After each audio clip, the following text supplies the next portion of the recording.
Hey, Cameron Blagan with USA Toys here, coming to you with a little tutorial again with the Blue Jay on how to travel with a drone.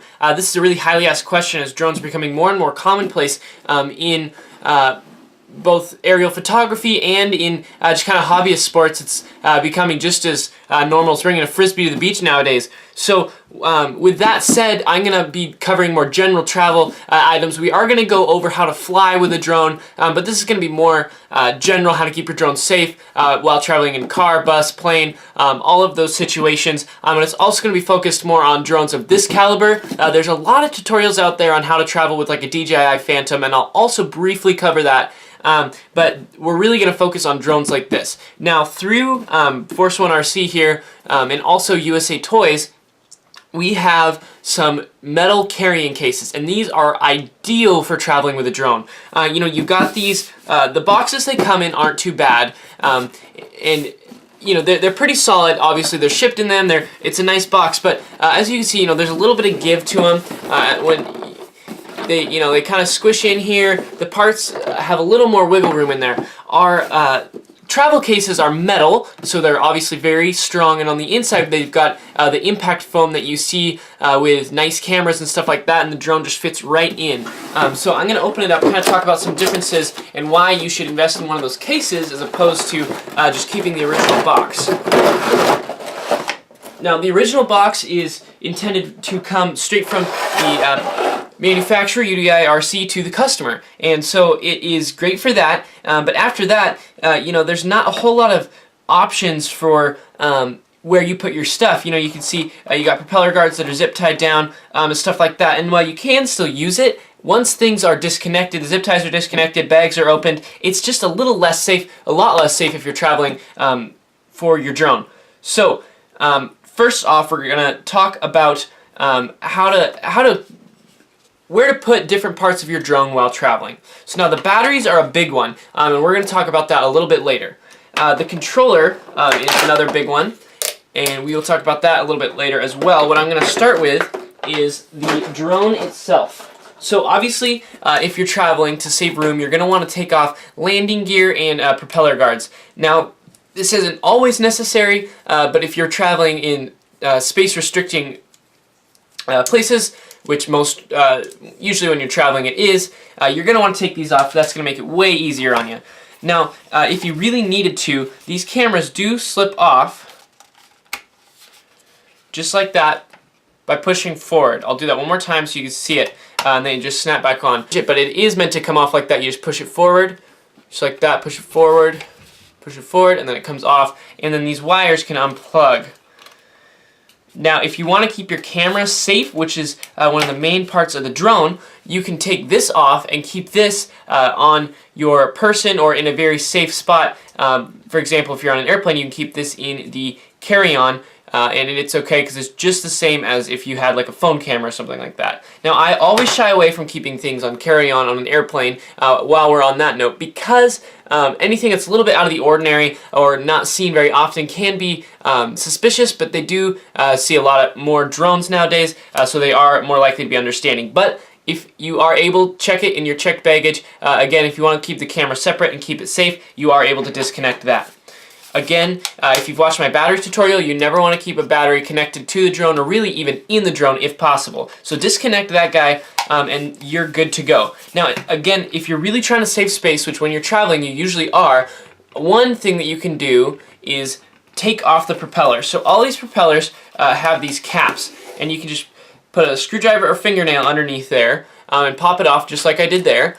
And there's actually a screw right inside there, which is kind of hard to see on the camera, but there is a little screw in there that you can use the provided screwdriver. Take those off, and then just put them all in a separate bag again, and then you're down to a really very portable sized drone. And again, if you buy our travel case, you don't necessarily have to do all these steps, but they are good for saving space on your drone.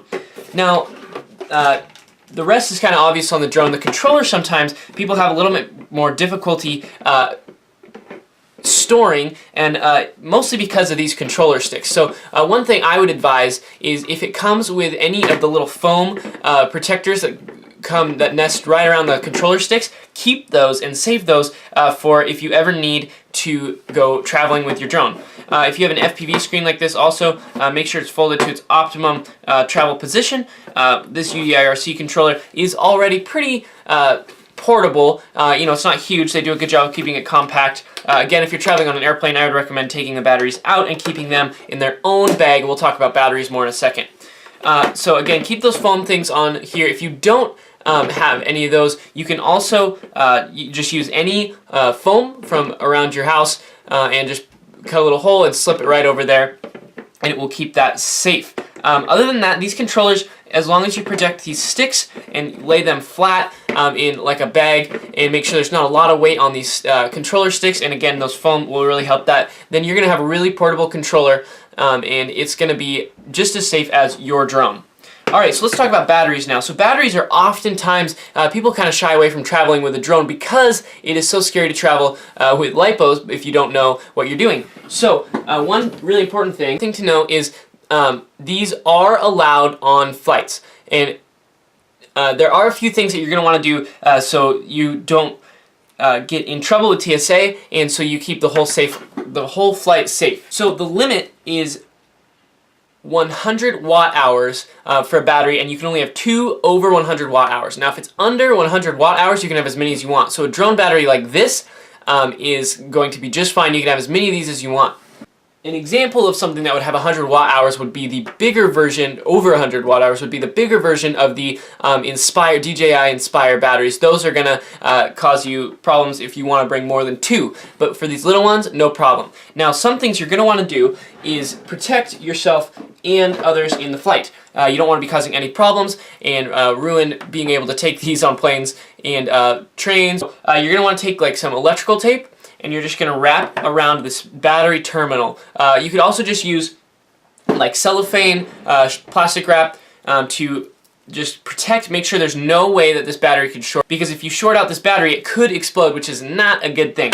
So you're going to want to make sure you do that, and you're going to want to put, if you have multiple of these, what I would recommend is one of two things. One would be either way, get a lipo-proof bag. Now this isn't like if it exploded, it would keep it all in here, but this is a flame retardant and explosion-proof bag. So you can put right in here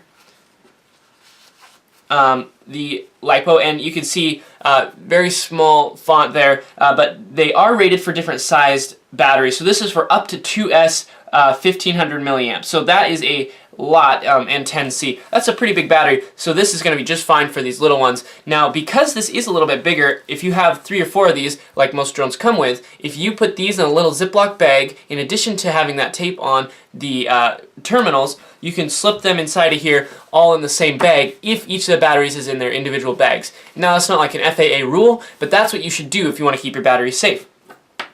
Again, the FAA rules, like we talked about, are not super stringent as long as you have those terminals covered, or you can have 2 with 100 watt hours or as many as you want under that, and they can go in both checked and carry-on baggage, but again, you're going to want to play it safe, and I would keep these on your person in case something does happen. You are able to see it rather than it being in your checked baggage. So that's all I got for traveling with a drone. Again, check out the travel box. It's really going to help you out with traveling, especially with a drone like this. So that's really all I got for you guys with traveling with a drone. Again, a lot of fun things you can do with a drone, especially on vacation or traveling to fun areas. You can get some awesome views without having to carry a super expensive drone. You can get something like this for travel, and you are golden for taking some cool aerial photos and videos on your vacations. So if you have any questions, please leave them in the comments below. To summarize, disassemble all the parts of your drone, put it in a nice hard carry case, and keep it in a safe location while traveling. For your controller, protect the sticks and lay it flat with your other bags. Batteries, you're going to want to keep the terminals covered and in a lipo-proof bag if possible while you're traveling. Thank you guys for watching. If you have any questions, again, feel free to leave them in the comments below. I hope you all have an enjoyable time with your drone out traveling. Thanks for watching, guys, and I'll see you again in another video.